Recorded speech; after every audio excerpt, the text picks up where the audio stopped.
Hi students, welcome back to my channel MD Happy.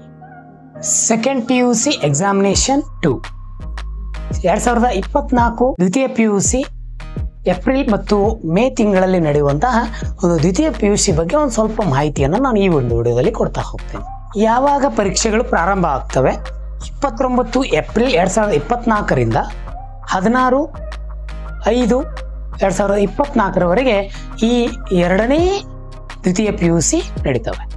ಅದರ ಜೊತೆಗೆ ಯಾವ ದಿನಾಂಕಿನಂದು ಯಾವ ಪರೀಕ್ಷೆಗಳನ್ನು ನಡೀತವೆ ಅಂತ ನೋಡ್ತಾ ಹೋದಾಗ 29 ಏಪ್ರಿಲ್ನಲ್ಲಿ ಕನ್ನಡ ಪರೀಕ್ಷೆ ಇದೆ, 30ನೇ ತಾರೀಕು ಇತಿಹಾಸ ಪರೀಕ್ಷೆ ಇದೆ, 2ನೇ ತಾರೀಕು ಮತ್ತು ಮೇ ತಿಂಗಳಲ್ಲಿ ಇಂಗ್ಲಿಷ್ ಪರೀಕ್ಷೆ ಇದೆ, 3ನೇ ತಾರೀಕಿನಂದು ರಾಜ್ಯಶಾಸ್ತ್ರ ಪರೀಕ್ಷೆ ಇದೆ, 4ನೇ ತಾರೀಕಿನಂದು ಭೂಗೋಳಶಾಸ್ತ್ರ, ಮನೋವಿಜ್ಞಾನ, ರಾಸಾಯನಿಕ ಶಾಸ್ತ್ರ, ಕೆಮಿಸ್ಟ್ರಿ ಪರೀಕ್ಷೆ ಇದೆ.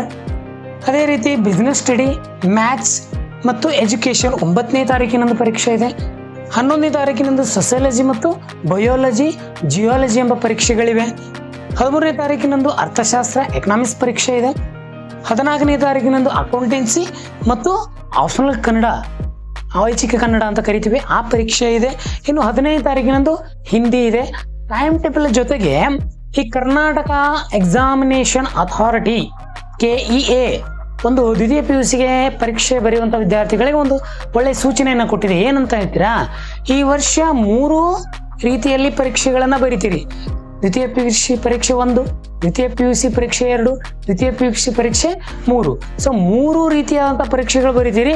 ಆ 3 ರೀತಿಯ ಪರೀಕ್ಷೆಗಳಲ್ಲಿ ಅತಿ ಹೆಚ್ಚು ಅಂಕವನ್ನು ಈ 3ರಲ್ಲಿ ಯಾವುದು ಪಡಿತೀರಲ್ಲ, ಸೊ ಆ ಅಂಕಪಟ್ಟಿಯನ್ನು CET ಪರೀಕ್ಷೆಗೆ ಈ ಕರ್ನಾಟಕ ಪರೀಕ್ಷಾ ಪ್ರಾಧಿಕಾರವು ಅಂತಿಮಗೊಳಿಸ್ತದೆ ಅಂತೇಳಿ ಒಂದು ಸಿಹಿ ಸುದ್ದಿಯನ್ನು ಕೊಟ್ಟಿದೆ.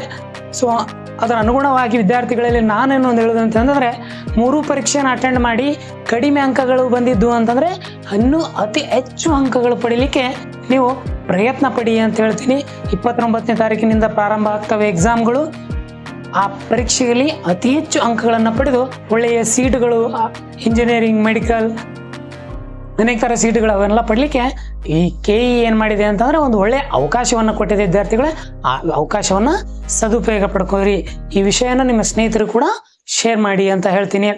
ಧನ್ಯವಾದಗಳು.